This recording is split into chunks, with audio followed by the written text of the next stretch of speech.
With the WINN FM News, I am Kevin Brown. And I am Yolana Weeks. Our top stories. St. Kitts and Nevis advocates for Haitian self-determination in OAS stability efforts. St. Kitts Nevis artist excited for his inaugural Carifesta showcase. Second person charged in double homicide of Devon Paris and Jamarni Smithen. Julian and Nata convicted and fined $5,000 for offense of possession of cannabis with intent to supply.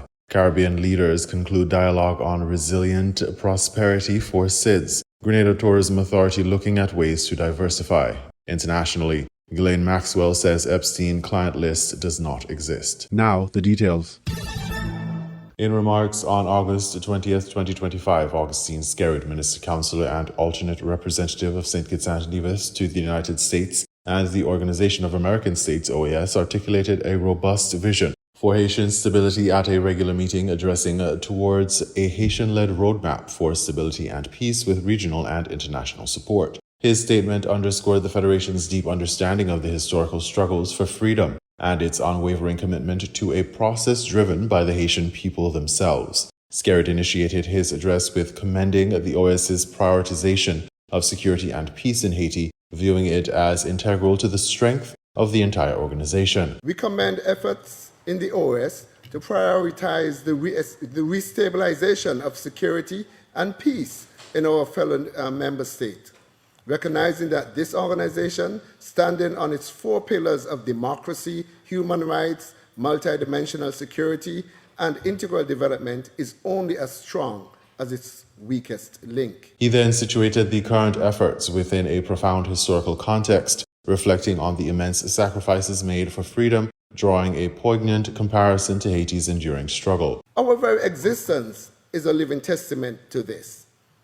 Then there is Haiti, where countless installments of currency, lost productivity, and blood never seem to be high enough a price to pay for the audacity of claiming that freedom against the odds. Despite the daunting challenges, St. Kitts and Nevis expressed resolute support for the collective process, emphasizing the imperative for a Haitian-led approach. St. Kitts and Nevis supports the collective process in principle and believes that a Haitian-led initiative can be productive. He acknowledged the arduous journey ahead. However, we know that the road ahead, though charted by the map we are in the process of developing, will be a difficult one, but we must press on. Skerritt outlined key areas of focus, stressing the need to establish and maintain security for the state, because we know that without security, nothing else can be achieved.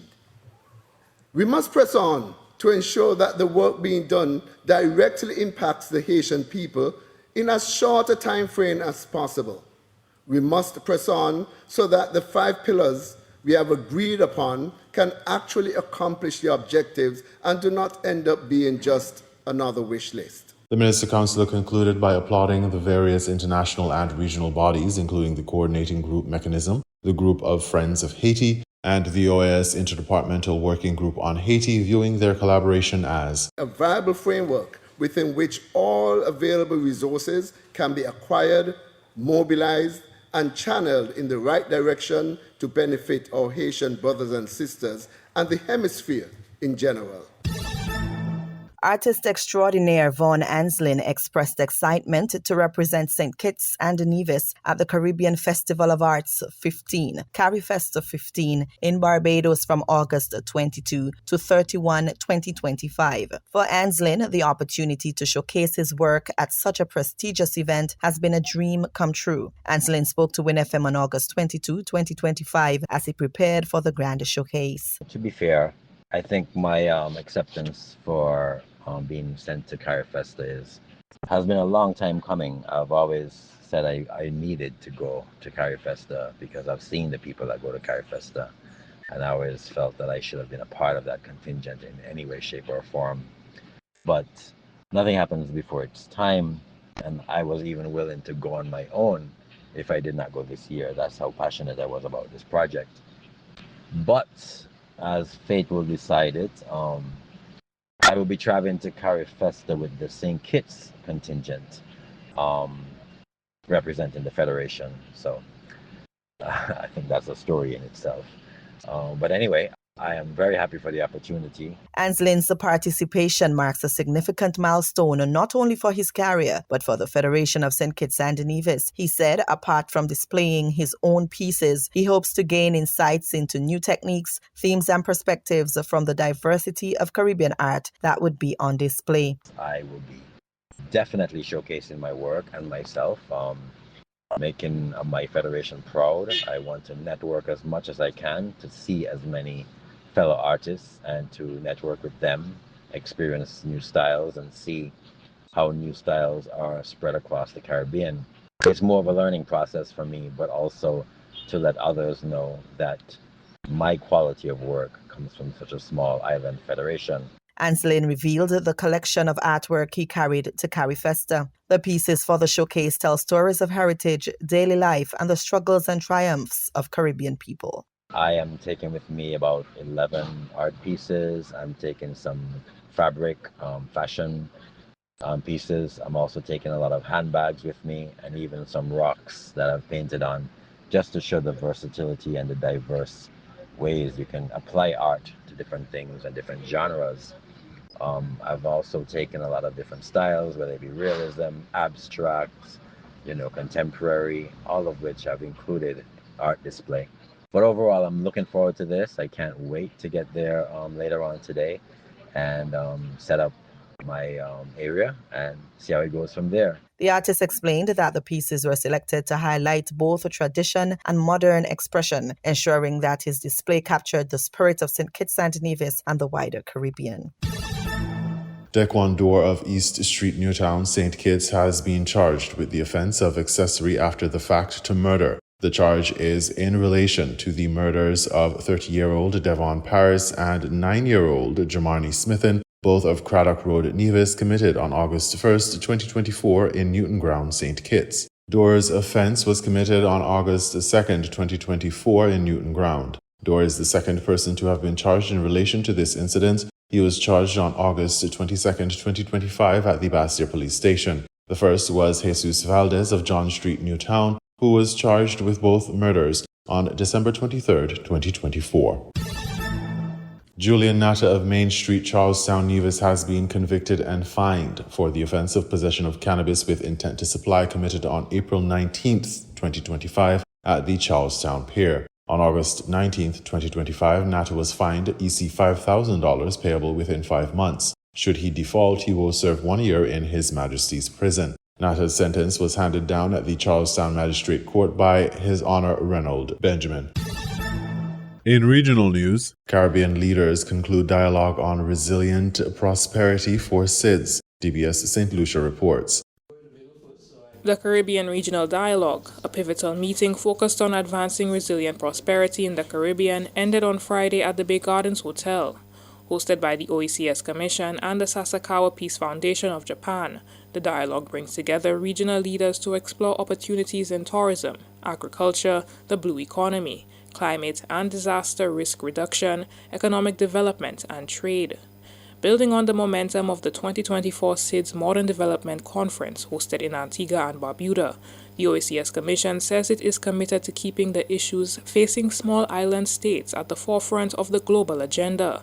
Chamberlain Emmanuel, head of the OECS Environmental Sustainability Division, says that the Commission is pleased to partner with the Sasakawa Peace Foundation, since the foundation is instrumental in influencing global policy. We have representatives from our member states, from the relevant government ministries, from civil society, from private sector, from regional agencies with competence in those areas who know well those issues, and so are able to grapple with the challenges and propose solutions, talk about the gaps, the capacity, the finance and other innovative issues that are required, as well as weaving in those technical areas priority on youth and gender and community involvement and technology and data. The dialogue will inform the Sasakawa Peace Foundation of the challenges facing small island developing states. Similar discussions will be held in the Pacific Islands, Indian Ocean, and African countries. Next year, the foundation is organizing a global meeting in Tokyo to address the common challenges SIDS face. In July, the foundation will also co-host the World Island Summit with its sister organization, the Nippo Foundation. In my understanding, the biggest challenge and the most serious challenge is, of course, climate change. Yes, this is so serious.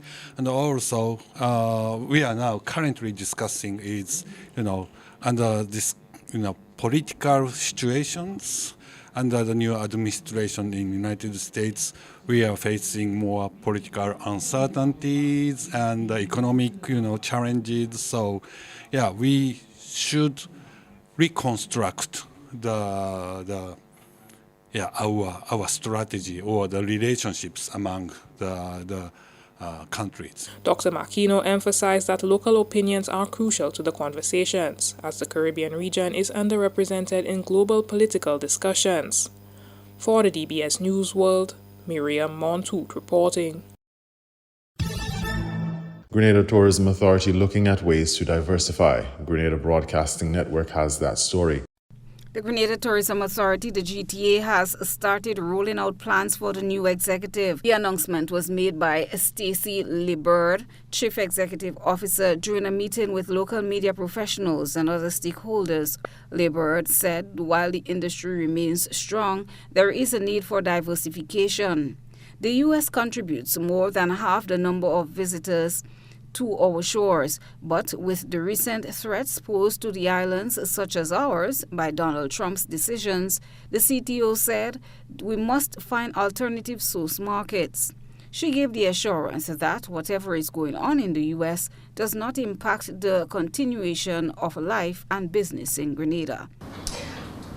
I think it's very important for us to diversify. What does that mean? I think we all lived through the pandemic, and we recognize that we went through a period of shutdown. And the reason for that is because we're very dependent on tourism. And I don't think that we can afford to be. So we need to be able to diversify how we sustain ourselves as a destination, right? And so it's not only diversifying because we're susceptible to pandemics and weather, so we know hurricane. Anyone following what's going on in the US? And the fact that our visitors, 53% of our visitors come from the US. Do you understand the seriousness and the impact of that? 53%. So, what does that mean? It means then that we have to look at other emerging markets. The new CEO, who replaced Petra Roach in June, also highlighted other initiatives for the industry, including a brand audit, reviewing their websites and social media platforms, exploring ways to develop them to better serve their customers, and pursuing greater stakeholder and community engagement. We want to be able to also forge strategic partnerships because we know we can't go it alone, right? And that's going to be one of our focus. We're also going to look at how we boost visibility and attractiveness. We have so much to offer, but if no one knows, we won't be front of mind. We want to also expand and enrich our tourism offerings. So it's airlift naturally because the data shows that today's traveler wants seamless travel. Also, it's developing our yachting, dive, and luxury segment. I mentioned that. And then we have something that we're working on that I am very excited about, and that is our destination magazine. Director of Sales and Marketing, Tonya Charles, highlighted some of their potential markets.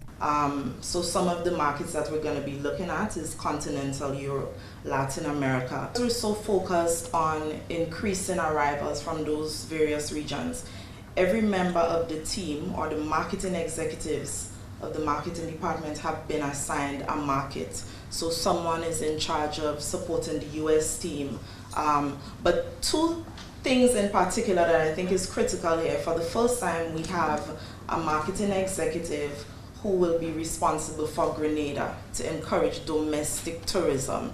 Christina John, GBN News.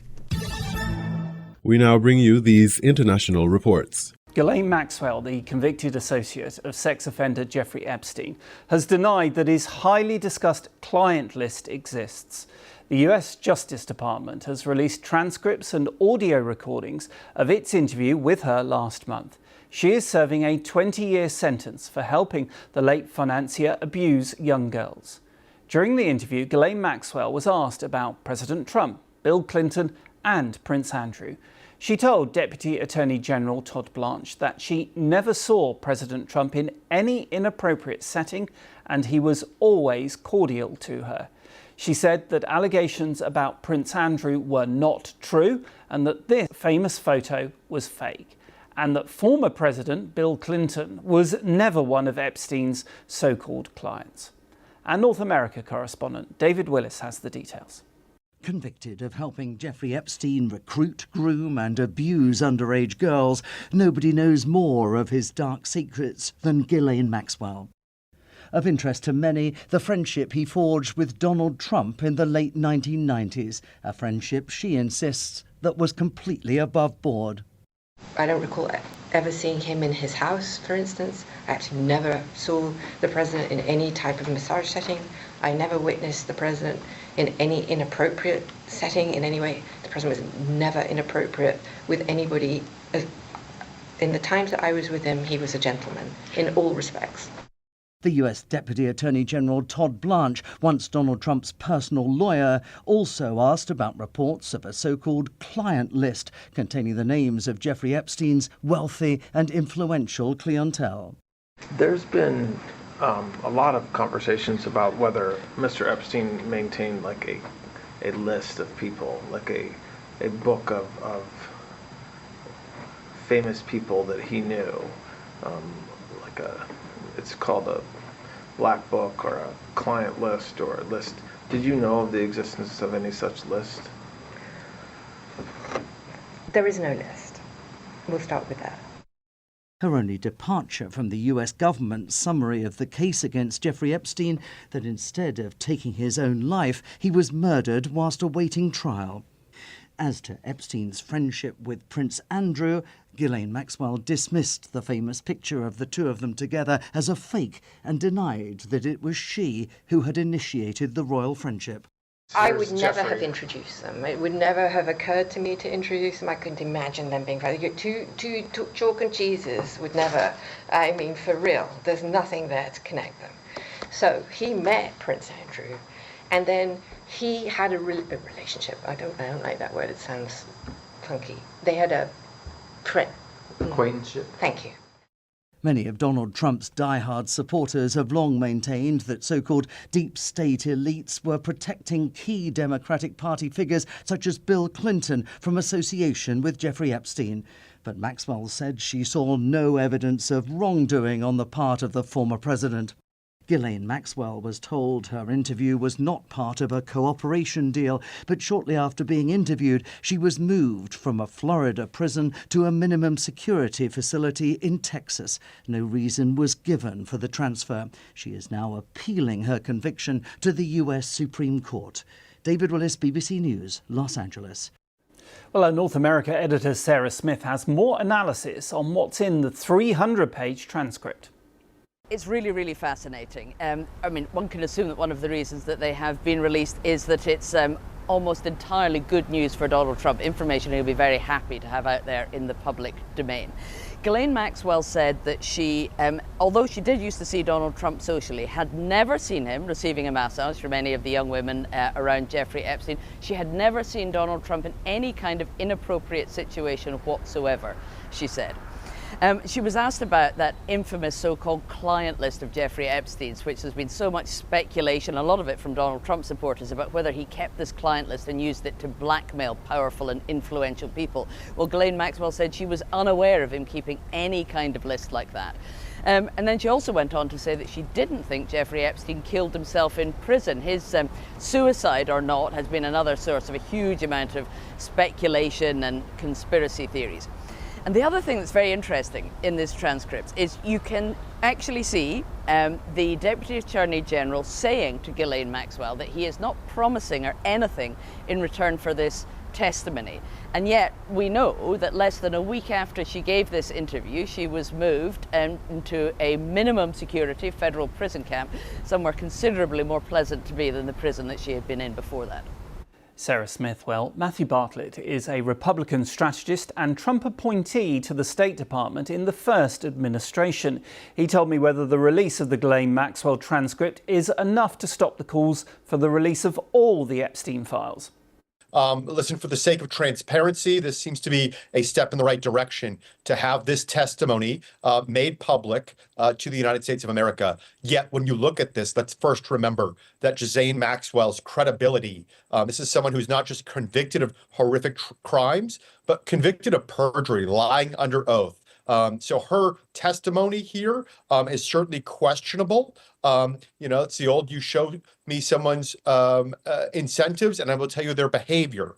Her own incarceration and freedom is certainly potentially on the line as she angles for a commutation, a move, maybe even a presidential pardon.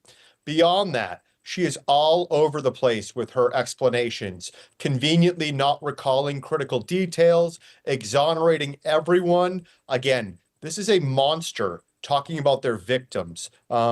It's very hard to believe that this brings us any more answers. Rather, it may bring us many, many more questions. President Trump was under a lot of pressure over these files. Do you think what she has said will help him? Will he be happy at what she has said? Arguably, let's remember, it is well established that President Trump was a friend of Jeffrey Epstein. Yet some of the most egregious allegations Donald Trump has never been involved with. They clearly had a falling out, whether it was about a land deal, whether it was about some of the victims that came from Mar-a-Lago, we may never know. But it seems as if the president continues to be reluctant to be fully transparent. Possibly that even exculpatory, even exonerating information could be equally as embarrassing to him. Beyond that, this administration, many of the critics around the Epstein files and the Epstein case are now in power. Their explanations have been far from satisfactory. The White House has created a political nightmare of their own making. It is hard to see, how the American people square this testimony with, again, some of the most legitimate questions that continue to surround this case. Tensions are rising in Guinea ahead of next month's referendum on an amended constitution. Another 3 major political parties have been suspended for 90 days. If the constitution is passed, it would allow transnational leader Mamadi Doumbouya to run for president, even though most of the opposition parties are banned from participating. Doumbouya seized power in a military coup 4 years ago, promising a return to civilian rule. Well, Nicholas Haxon monitoring this from Dakar in Senegal. Critics might say this is a bit to kind of sideline major political players. What's going on, Nick? Well, yes, I mean, for the opposition, this decision strips away any pretense that the transition was actually working to protect democracy. Remember, when Colonel Doumbouya came to power in a coup in August 2021, he promised not only to bolster democracy, but to give more space to political party and civil society. And what we're seeing now is 3 major political parties, including the one of the former president Alpha Condé, banned, unable to go out and canvass, to post social media. So this is really, it feels for them like a clamping down on their voice, and it comes at a time in a year where there is an election coming up and a referendum coming up on September 21st. And so this decision comes just days when the opposition were going to take to the streets. We're going to go out and call into question the junta's ability to restore democracy. And so this is a real blow to the institution, or at least the political landscape in Guinea. Rob? If I understand it correctly, Nick, the three major political parties recently have been suspended for about 90 days. So what options do they have? Well, Rob, the streets, that's what's going to happen. We're going to see more people going out on the streets, confronting the security forces. And of course, this legal document, now the junta says it's an administrative decision, not a political one, but it paves the way for the junta to use force, saying that going out on the streets, protesting against the junta would be illegal. Now, you have to understand the context in which this is happening. We're seeing this, the clamping down on political parties happening not just in Guinea, but also other countries in Central and West Africa. In Cameroon, where there is an election coming up, a presidential election coming up, many members of the opposition were not allowed to run as candidates under legal pretense.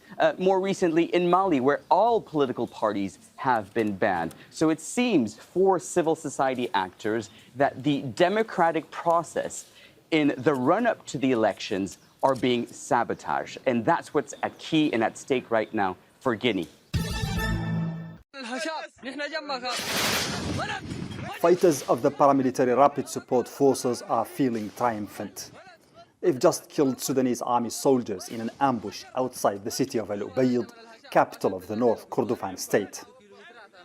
On the following day, the same RSF group was ambushed in a revenge attack by SAF. Such is the pattern of a conflict that for over 2 years has been destroying Sudan, with no side being able to defeat the other. The battle for Al Ubaid has been raging since the start of the conflict in 2023. The map of who controls what continues to change. The RSF and its allied factions currently control most of Darfur, parts of northwestern South Kordofan, and a border triangle between Sudan, Libya, and Egypt. And they're besieging the last remaining army strongholds in El Fasher, capital of North Darfur, as well as in Kadugli, capital of the state of South Kordofan, and in the city of Delenj to the north of it. The SAF and its allied factions control the rest of the country. The question on everyone's lips here is why does the Sudanese army seem incapable of breaking through despite its air superiority and its popular support? The war plan has been drawn by experts in the Sudanese armed forces and it's being implemented in the best manner. Regular armies do not make random moves. The Sudanese armed forces is working with a long-term policy with the aim of leading the enemy to complete exhaustion. Sufyan believes the fate of RSF in Darfur will be similar to its fate in Khartoum, which it lost after nearly 2 years of control.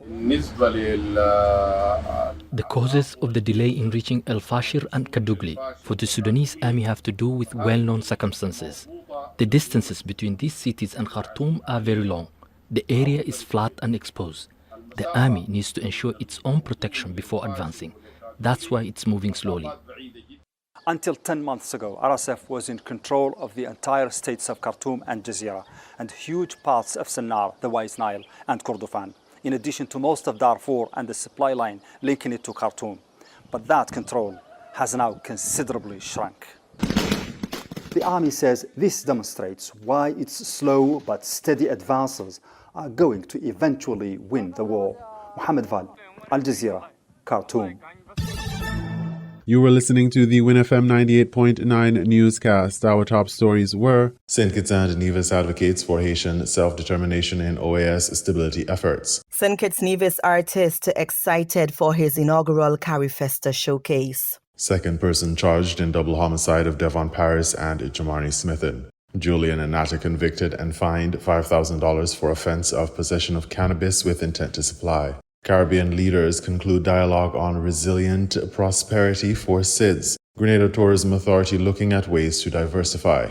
Internationally, Ghislaine Maxwell says Epstein client list does not exist. Thank you for listening.